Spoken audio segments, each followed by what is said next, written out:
Are there any other votes? Announce the results. Ayes 85, noes 49.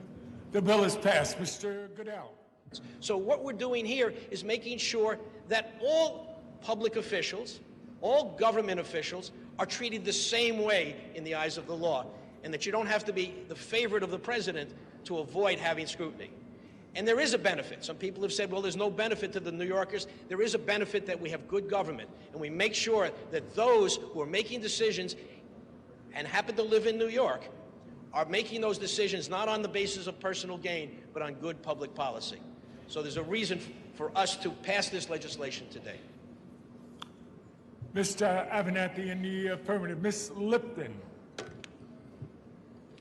Thank you, Mr. Speaker. To explain my vote, my constituents expect me to work here in Albany to uphold the rule of law and to try to preserve democratic norms in our country. They are deeply concerned, as am I, that our democracy is being undermined on a daily basis by the current administration, and the power of Congress to provide proper and constitutional oversight of the executive branch is being abrogated to an unprecedented degree.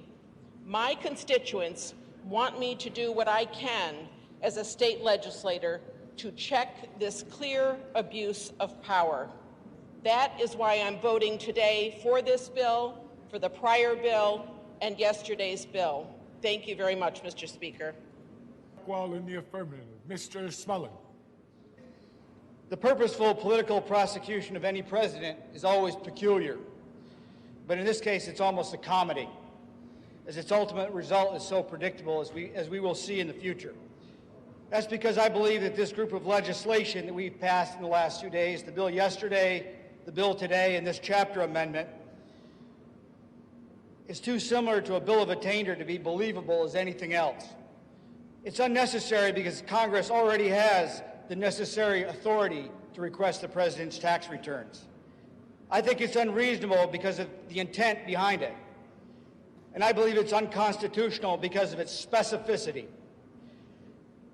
It should be rejected as such and relegated to the manure pile of New York's history. I think that the rule of law should never become the duel of law.